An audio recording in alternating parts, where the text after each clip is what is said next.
तो आज का टॉपिक है सैलिवरी ग्लैंड ट्यूमर। इम्पॉर्टेंट है और थोड़ा कंफ्यूजिंग भी है क्योंकि लास्ट में सब पढ़ते हैं, क्वेश्चन आ रहा है इनसे, ट्यूमर से। तो हम लोग बस सुपरफिशियल देखेंगे, जो इंपॉर्टेंट पार्ट्स हैं उन्हीं को देखेंगे, इससे ज़्यादा कुछ नहीं। तो पहला क्वेश्चन क्या है कि most common salivary gland neoplasm कौन है। अगर सबसे इजी लक अच्छा रहा तो यही क्वेश्चन आएगा, और ये तो गलत होना नहीं चाहिए। Pleomorphic adenoma. याद रखना ये क्वेश्चंस क्या पूछा है, most common salivary gland neoplasm. Okay, next question पूछेगा मोस्ट कॉमन मैलिग्नेंट ट्यूमर। ये देखो, ये न्यूप्लाज्म था, बेनाइन मैलिग्नेंट दोनों हो सकता है, पर पूछेगा अगर मोस्ट कॉमन मैलिग्नेंट ट्यूमर कौन है सैलिवरी ग्लैंड का, तो वो आंसर जाएगा म्यूको इपीडर्मोइड कार्सिनोमा। इन दो क्वेश्चन से दो चीज़ याद हुआ। पहला तो मोस्ट कॉमन प्लियोमॉर्फिक एडिनोमा, तो एक ट्यूमर का नाम याद हुआ। मैलिग्नेंट में म्यूको इपीडर्मोइड कार्सिनोमा, तो दो ट्यूमर तो आप जान गए भी सैलिवरी ग्लैंड के। ठीक है, जितने भी सैलिवरी ग्लैंड के ट्यूमर हैं वो मेनली पैरोटिड में होते हैं। पैरोटिड सबसे बड़ा सैलिवरी ग्लैंड है, तो मेनली पैरोटिड में। तो कौन कौन नहीं होता है, तो उनके नाम यहाँ इंपॉर्टेंट है। एक है एडिनोसिस्टिक एडिनोमा, एडिनोइड सिस्टिक एडिनोमा, एक है स्क्वामस सेल कार्सिनोमा। तो चार अभी याद हो गए ना हमारे पास, चार ट्यूमर हो गए। कौन कौन? पहला मोस्ट कॉमन प्लियोमॉर्फिक एडिनोमा, ये क्वेश्चन बहुत बार आ चुका है। मोस्ट कॉमन मैलिग्नेंट, ये भी पूछा जा चुका है, म्यूकोइपिडर्मोइड कार्सिनोमा। और दूसरा कौन जो पैरोटिड में नहीं होते हैं, एक एडिनोइड सिस्टिक एडिनोमा, एक होता है squamous cell carcinoma of salivary gland. ये ठीक है। अब आती है इन्वेस्टिगेशन ऑफ चॉइस। कभी भी कोई भी सैलिवरी ग्लैंड का ट्यूमर होगा तो उसमें इन्वेस्टिगेशन ऑफ चॉइस क्या होगा? एफएनएसी। बायोप्सी करते हैं कि नहीं, ये भी क्वेश्चन आ चुका है। कंट्रा इंडिकेटेड, क्यों कंट्रा इंडिकेटेड?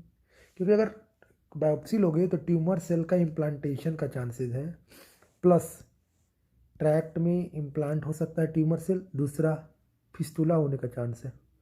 ठीक है, तो पैरोटिड फिस्टुला होने का चांस है और इम्प्लांटेशन का चांस है, इसलिए हम लोग क्या नहीं करते हैं, बायोप्सी। तो अभी तक चार ट्यूमर के नाम याद हो चुके हैं। फिर क्वेश्चन आएगा बेस्ट इमेजिंग क्या है। तो सॉफ्ट टिश्यू के लिए बेस्ट इमेजिंग क्या होती है? एमआरआई। एमआरआई, ये नेक्स्ट क्वेश्चन है। ये तीन क्वेश्चन हमने कर लिए, ये मोस्ट कॉमन कर लिया, और ये चार ट्यूमर अभी याद रख लिए। कौन कौन? प्लियोमॉर्फिक, म्यूकोइपिडर्मोइड, एडिनोसिस्टिक और स्क्वामस सेल कार्सिनोमा। अब हम हर ट्यूमर के बारे में 4 या 5 पॉइंट जानेंगे, इससे ज़्यादा कुछ नहीं। ठीक है, तो मेरे पास ट्यूमर्स कितने हैं? ये ट्यूमर्स मेरे पास देखो, प्लियोमॉर्फिक एडिनोमा ये क्या है, मोस्ट कॉमन बिनाइन है। ये मोस्ट कॉमन बिनाइन, मतलब मेनली मोस्ट कॉमन यही ओवरऑल। ये मोस्ट कॉमन मैलिग्नेंट ट्यूमर है। ओके, दो नाम याद रखना है, एक तो वार्दिन्स ट्यूमर और एक है एडेनोइड सिस्टिक कार्सिनोमा। ठीक है, इसके बारे में हमने जाना था क्या, कि ये सारे जितने भी ट्यूमर हैं वो होते हैं पैरोटिड में, पर ये कहाँ होता है? Other than tumour, other than parotid, मतलब सबमैंडिबुलर ग्लैंड में ज़्यादा होता है। और एक एसिनिक सेल कार्सिनोमा। सब के बारे में बस दो दो पॉइंट जानेंगे। ओके, मोस्ट प्रोबेबली क्वेश्चन हमारा कहाँ से आएगा? प्लियोमॉर्फिक एडिनोमा से। स्टार मार लो, ये किससे आ सकता है, ये किससे आ सकता है, हम लोग बस इंपॉर्टेंट पॉइंट देखेंगे। तो पहला हम ट्यूमर देखेंगे प्लियोमॉर्फिक एडिनोमा। प्लियोमॉर्फिक एडिनोमा में जानना है, हमने जान लिया कि most common salivary gland tumour है। दूसरा देखो, ये इमेज बेस्ड क्वेश्चन है, कैसे पहचानेंगे कि ये सैलिवरी ग्लैंड मतलब प्लियोमॉर्फिक एडिनोमा। दूसरा देखो, ये एंगल ऑफ मैंडिबल के पास होगा। सबसे इंपॉर्टेंट चीज़, ये ईयर लॉब्यूल्स देख रहे हो, ये ईयर लॉब्यूल्स को आगे की ओर पुश करेगा, तो ईयर लॉब्यूल्स को पुश करेगा। इंपॉर्टेंट चीज़ पूछा है कि अगर इसका हिस्टोलॉजी लोगे तो वो कैसा होगा, एक प्रकार का ये मिक्स ट्यूमर है। मिक्स ट्यूमर क्यों बोला गया? क्योंकि इसमें तुमको इपिथेलियल प्लस मेसेंकाइमल कंपोनेंट दोनों मिलेगा, इपिथेलियल प्लस मेसेंकाइमल कंपोनेंट दोनों मिलेगा। ये इंपॉर्टेंट है, इमेज देख के ही आएगा क्वेश्चन कि हाँ ये कौन सा इमेज है, बता दो क्या करेंगे ऑपरेशन, ट्यूमर क्या करेंगे। ठीक है, तो प्लियोमॉर्फिक एडिनोमा जो मेनली होता है, पैरोटिड के दो लोग होते हैं, तो किसको इन्वॉल्व करता है? मेनली जो मोस्ट कॉमन साइट पैरोटिड में अगर पूछा जाए, तो पैरोटिड का भी अगर क्वेश्चन पूछा तो सुपरफिशियल लोग, डीप लो को भी करता है, पर मेनली सुपरफिशियल लो। मैं जितने लिख रहा हूँ ये क्वेश्चन है। ठीक है, दूसरा इंपॉर्टेंट चीज़ क्या है कि ये देखो, ये जो ट्यूमर है ये फिंगर लाइक प्रोजेक्शन है, ये इसका फिंगर लाइक प्रोजेक्शंस है। ये तुम्हारा क्या होगा? फिंगर लाइक प्रोजेक्शंस तुम्हारे क्या होंगे? टिश्यू के अंदर रहेंगे। इसीलिए फिंगर लाइक प्रोजेक्शन के कारण ही इसमें इनन्यूक्लिएशन करने कंट्रा इंडिकेटेड है, क्योंकि अगर सिर्फ तुम इनन्यूक्लिएशन करोगे तो रिकरेंस होने का चांस ज़्यादा है। इसलिए इसका प्रॉपर ट्रीटमेंट क्या है? प्रॉपर ट्रीटमेंट है कि वाइड एक्सीजन कर दो, पूरे ग्लैंड का एक्सीजन कर दो, एक्सीजन ऑफ होल ग्लैंड, ये क्वेश्चन आता है। इन न्यूक्लिएशन करेंगे कि नहीं? नहीं करेंगे। क्यों नहीं करेंगे? क्योंकि सूडोपोडिया लाइक प्रोजेक्शंस रहता है सेल्स में, तो आप इन न्यूक्लिएट करोगे तो ये सेल्स बच जाते। एक्सक्रीजन ऑफ होल ग्लैंड, ये इम्पोर्टेंट है, ये आपका ट्रीटमेंट हो गया, एक्सक्रीजन ऑफ होल ग्लैंड। ठीक है। अब इम्पॉर्टेंट चीज़ क्या है कि इसमें जो मैलिग्नेंट चेंजेस का चांसेस है, ठीक है, तो वो कॉम्प्लिकेशन क्या हो सकते हैं कि मैलिग्नेंट चेंजेस कर सकता है। इसको एक डम्बल ट्यूमर भी बोला गया है। क्यों?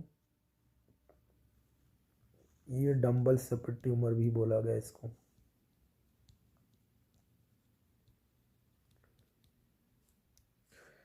डम्बल सेपरेट ट्यूमर कब बोलेंगे? जब बोथ साइड्स को इन्वॉल्व करें, बोथ साइड्स इन्वॉल्व।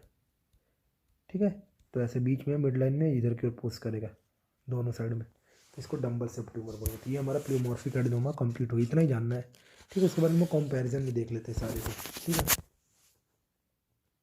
हमारे पास नेक्स्ट जो ट्यूमर है वो हमारा म्यूकोइपिडर्मोइड कार्सिनोमा है। ठीक है, ये देख लो वीडियो, ये मेरे शॉर्ट नोट्स है, तो शॉर्ट नोट्स हमेशा रहना चाहिए। तो म्यूकोइपिडर्मोइड कार्सिनोमा में क्या है? पहला बात, फर्स्ट इंपॉर्टेंट पॉइंट कि मोस्ट कॉमन मैलिग्नेंट न्यूप्लाज्म है। क्या है? Most common malignant neoplasm. Question यही आएगा, इससे ज़्यादा नहीं होगा। प्लस नाम ही लिखा है म्यूको इपिडर्मोइड, तो इपिडर्मिस से है, तो म्यूको से क्या है? म्यूसिन प्रोड्यूसिंग है। ठीक है, उसके बाद क्या है? इपिडर्मोइड, तो जितना ज़्यादा इपिडर्मोइड कंपोनेंट होगा, मोस्ट कॉमन मैलिग्नेंट है ना, उतना ज़्यादा मैलिग्नेंसी का चांसेस ज़्यादा रहेगा इसमें। दूसरा क्या है कि ये रेडिएशन इंड्यूस न्यूप्लाज्म है। तो आप देखोगे ना कि सर्जरी के टाइम, ऑर्थोपेडिक सर्जरी में क्या होता है कि बार बार सियाम का यूज़ करते हैं, बार बार रेडिएशन होता है। तो बोलते हैं कि मतलब फेस को, नेक को, थायराइड कार्सिनोमा भी ज़्यादा होता है रेडिएशन से। तो ये रेडिएशन वाला न्यूप्लाज्म होने का चांसेस ज़्यादा होता है, रेडिएशन इंड्यूस न्यूप्लाज्म है। ठीक है, और लास्ट चीज़ इसके बारे में क्या है कि फेशियल नर्व को इन्वॉल्व नहीं करता म्यूकोइपिडर्मोइड कार्सिनोमा। इससे ज़्यादा कुछ नहीं जानना है। ठीक है, म्यूकोइपिडर्मोइड का मोस्ट कॉमन मैलिग्नेंट ट्यूमर है, बस ये जान गए कंप्लीट। ठीक है, तो फेशियल नर्व को नहीं होता है।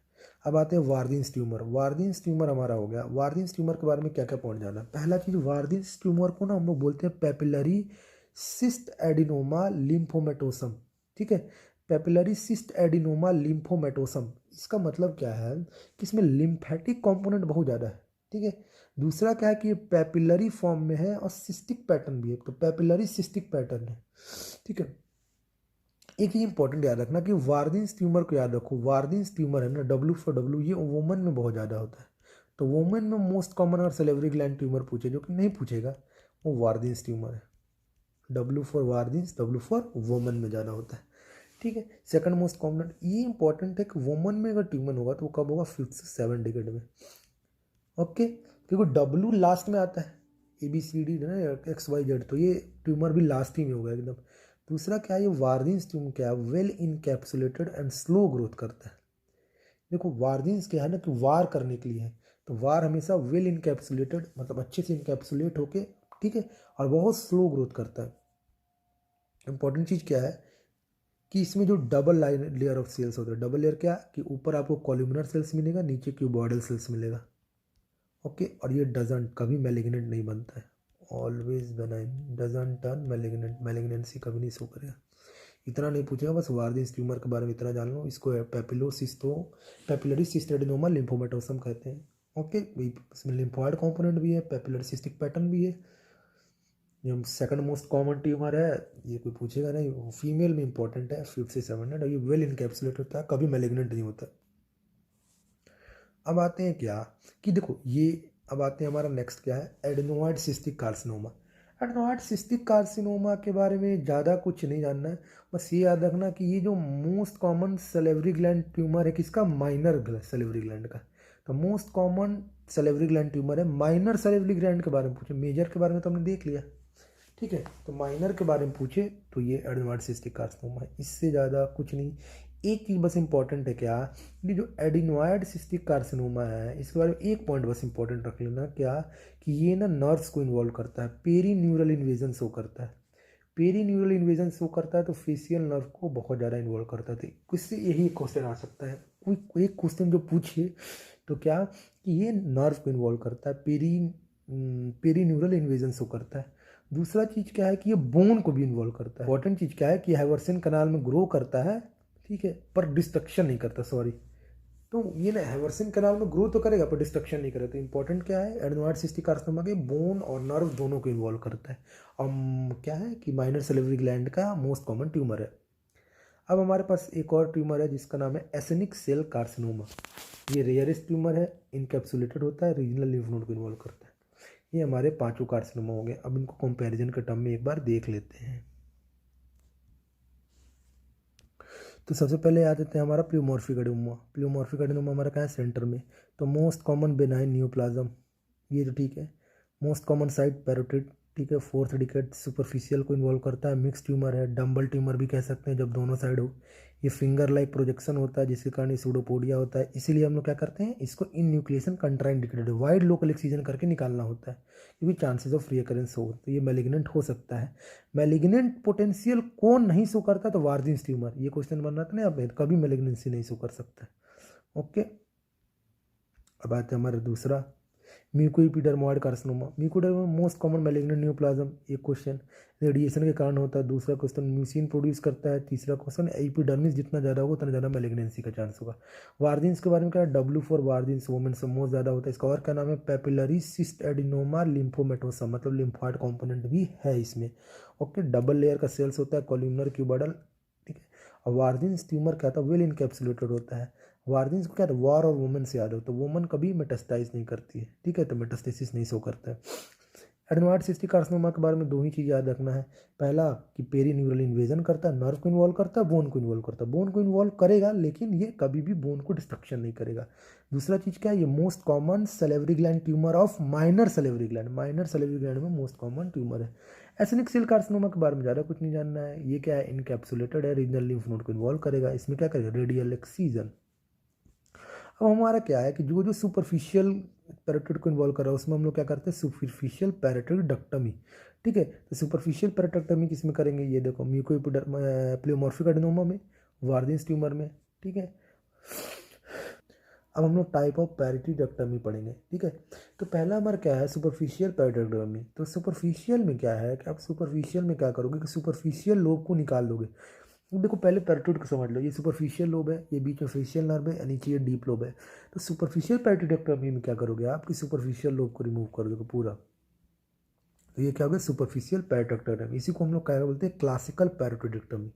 ओके, अब आते हैं क्या, डीप लोब पैराटिडक्टमी किसको कहेंगे। डीप लोब कब कहेंगे, जबकि ट्यूमर हो वो डीप पार्ट को भी इन्वॉल्व करे, ठीक है। तो हम लोग क्या करेंगे कि डीप लोब में क्या करेंगे कि डीप लोब से फेशियल नर्व के नीचे वाला जितना पार्ट है उसको रिमूव कर देंगे, ठीक है। तो इसको हम लोग क्या बोलते हैं, डीप लोब पैराटिडक्टमी।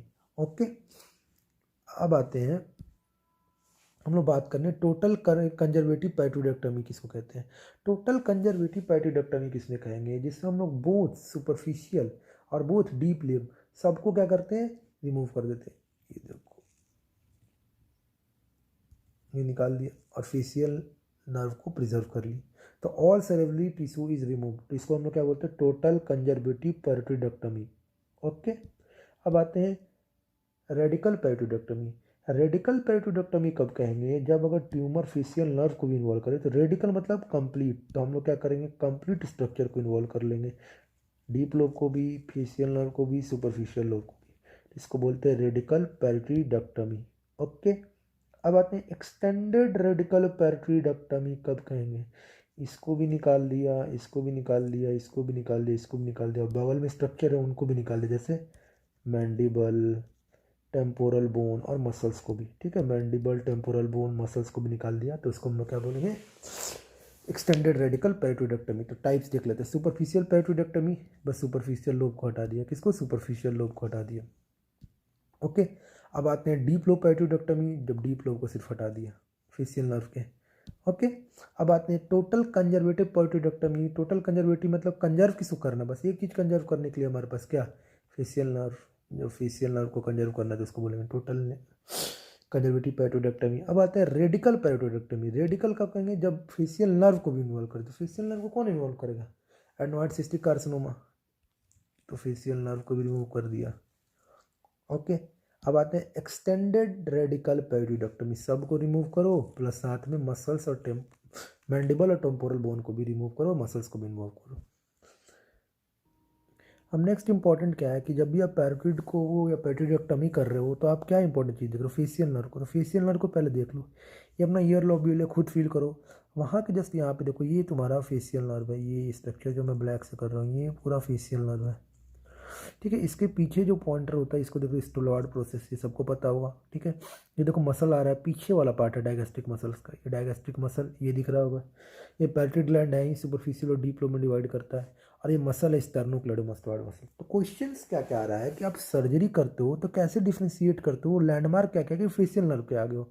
ठीक है, अब देखो इसको हम लोग याद करने के लिए ट्रिक करते हैं, इसको बोलते हैं strap, STRAP। S for styloid process सबको पता है, टी फॉर ट्रैगल पॉइंटर जिसको और या फिर tympanomastoid suture, R for retromandibular vein, और P for posterior belly of डायगोस्ट्रिक।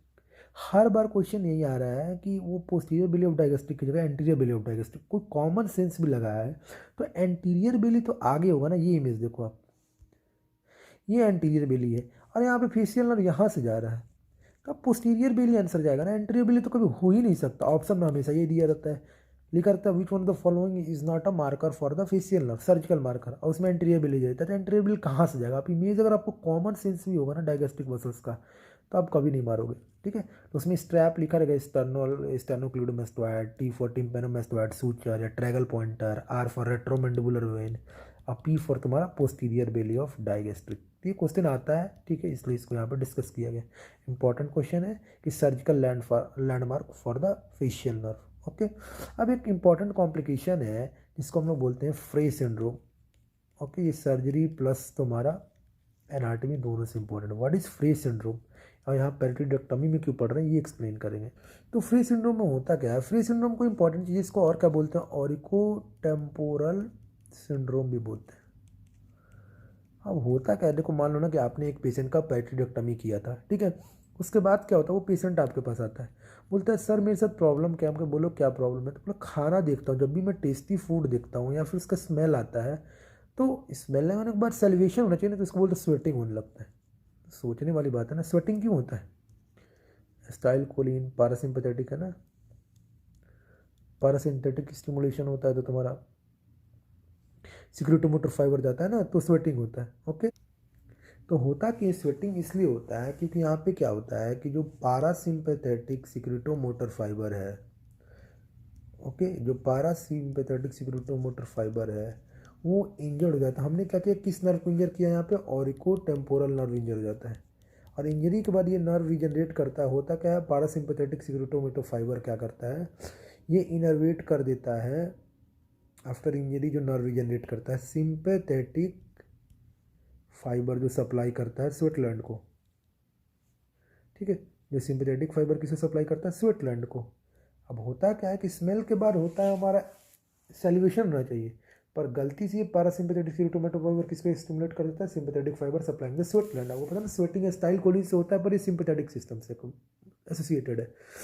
तो आप जब भी टेस्ट का स्मेल लेते हो या टेस्ट का सेंसेशन लेते हो तो आपका क्या होता है, स्वेटिंग होना स्टार्ट हो जाता है। तो इसमें एक ही क्वेश्चन आएगा क्या, कि पहला क्वेश्चन क्या आएगा कि कौन सा फ्रे सिंड्रोम होता कब है, कौन सा नर्व इंजर होता है, ऑरिको टेम्पोरल नर्व। ठीक है, इसको और क्या बोलते हैं, ऑरिको टेम्पोरल सिंड्रोम। फ्रे सिंड्रोम में होता क्या है कि टेस्टी फूड को देख के, स्मेल को देख के आपको स्वेटिंग होने लगती है। ये क्यों होता है, क्योंकि पारासिम्पथेटिक सिक्रेटोमोटर फाइबर आफ्टर इंजरी इनर्वेट कर देता है sympathetic fibre supplying the sweat gland. Okay, next similar condition है, यहाँ पे डिस्कस कर लिया, एनाटॉमी का पार्ट है। What is crocodile tear syndrome, crocodile syndrome को क्या बोलते हैं, बोकार्ड सिंड्रोम। ऐसे याद रखना, बोकार्ड बोकाड़ बोकाड़ के रो रहा है, क्रोकोडाइल बोकार्ड सिंड्रोम। तो ये क्या होता है ना, जब भी खाता है कोई पेशेंट, खाना खा रहा है या पानी पी रहा है तो उस टाइम वो रोने लगेगा, तो बोले ना घड़ियाल के आंसू निकाल रहा है बिना मतलब के। तो ये क्यों होता है, इसमें क्वेश्चन में बस इतना इंपॉर्टेंट याद रखो कि कोई भी पेशेंट को बेल्स पाल्सी होता है, वो क्यों होता है, लोअर मोटर नर्व न्यूरॉन होते हैं ना फेशियल नर्व के, उनके इंजरी कारण। तो लोअर मोटर फाइबर जब इंजर जाते हैं तो क्वेश्चन ये आता है कि कौन से नर्व की इंजरी कारण होता है, तो फेशियल नर्व की इंजरी कारण होता है।